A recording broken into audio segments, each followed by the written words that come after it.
Joia argentina à disposição no mercado. Para completar, Renan Lodge fica no Brasil ou vai jogar fora do país? Tem as últimas do mercado, bastidores, finanças e muito mais. Fala aí pessoal, seu Jorge Nicola, bem-vindos a mais um vídeo do canal, sempre bom ter vocês por aqui, sem perder tempo. Pedir para deixar like, se inscrever no canal e ativar as notificações. Bora falar agora sobre Renan Lodge. Surgiu durante o final de semana a especulação de que o Lodge pode continuar no Atlético Paranaense. Vale a lembrança de que o lateral esquerdo, que conseguiu uma liminar para rescindir seu contrato com o Al Hilal, vem mantendo a forma física no Atlético Paranaense. O jogador ainda espera por uma decisão definitiva da FIFA, mas ao que tudo indica, terá a condição de jogar escolhendo o seu próximo clube. E a especulação de que o Atlético, conseguindo a promoção para a primeira divisão, estaria mais perto de contratar um Lodge não é real. Na manhã dessa segunda-feira, conversei com o representante do Renan Lodge, o Pablo Miranda, e ele falou que a chance de ficar no Brasil é zero. Lodge nem trabalha com essa possibilidade, o Furacão nunca procurou para discutir tal alternativa. Hoje o Lodge está decidido a voltar para o futebol europeu, a proposta da Itália, de Portugal e da Inglaterra. Um dos interessados na Inglaterra é o Nottingham Forest. Definição deve acontecer ainda no ano de 2026, até para que ele possa, em janeiro de 2027, já se apresentar ao novo clube e iniciar parte de pré-temporada. Hora de falar sobre um atacante que já esteve nos planos do Atlético Mineiro e que, ao que tudo indica, deixará o Godoy Cruz.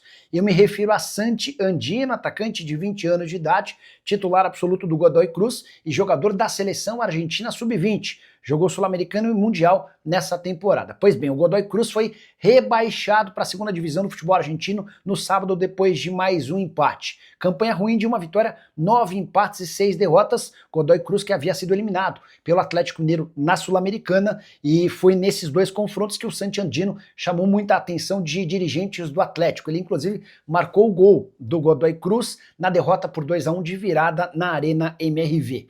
Godoy Cruz decidiu que precisará vender o Santi Andino para fazer dinheiro, o jogador avaliado em 5 milhões de euros. Enorme oportunidade para o mercado brasileiro, de um atleta jovem, promissor, com boa finalização, drible e velocidade.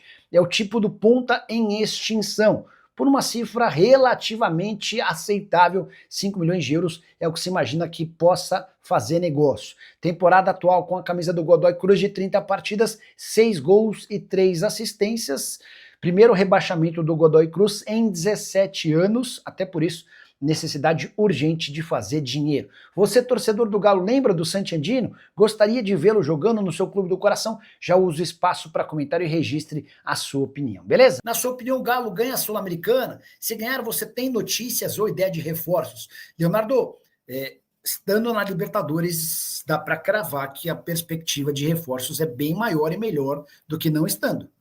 Vocês sabem que o campeão da Sul-Americana vai para a Libertadores da América, além de garantir vaga na Recopa Sul-Americana. O título é super importante. Embora muita gente ignore ou faça pouco caso com a Sula, eu acho um jogo decisivo, partida marcada para próximo sábado em Assunção, no Paraguai. O Galo já tinha 18 mil ingressos vendidos para seus torcedores, o Lanús tinha 12 mil, tá? Eu acho o Atlético ligeiramente favorito contra o Lanús. Só me preocupa a queda de produção do time no segundo tempo, especialmente nesses dois últimos jogos, tá? O Tim tá perguntando, Nicola, uma troca com Vera pelo Galopo seria uma boa? Fausto Vera pelo Galopo, mas, cara, boa para quem? Para o São Paulo não seria, né? O Fausto Vera, para mim, é uma grande mentira, cara. Eu não confio no Fausto Vera. Não sei se vocês confiam. Eu acho o Galopo melhor que o Fausto Vera. Leonardo Moratti, outra coisa, Nicola, será que feito o grande aporte de 600, 700 milhões para equacionar a dívida? Será que foi feito? Se não fizer, o time entra em colapso? Leonardo, é assim, cara.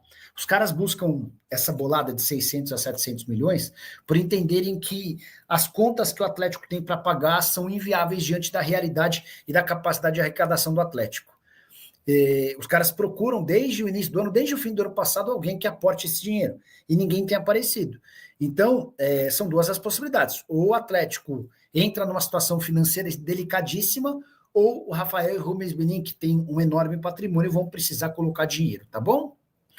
Não acredito que os meninos vão colocar dinheiro, escreve o Leonardo Moratti. Se colocarem, vão querer mais 15% da associação. Assim não dá. Esses caras já sugaram tudo que podiam do Galo.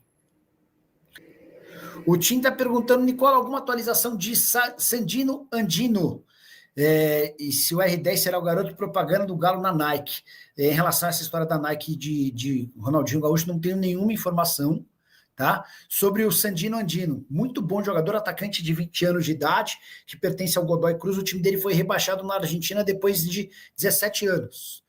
E dá para cravar que ele será negociado na janela de transferências de janeiro. Tem contrato só até dezembro do ano que vem. É a última grande chance de o Godoy fazer dinheiro com o atleta, e especialmente por conta da queda do time para a segunda divisão, vai haver a necessidade de vendê-lo, tá? Deixou ótima impressão no Atlético, naqueles 2 jogos da Sul-Americana.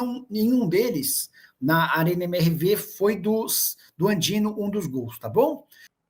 Hora de falar sobre uma pesquisa sobre as maiores torcidas do futebol brasileiro, pesquisa essa encomendada pela CBF. Toda vez que a gente traz pesquisas, gera muita polêmica.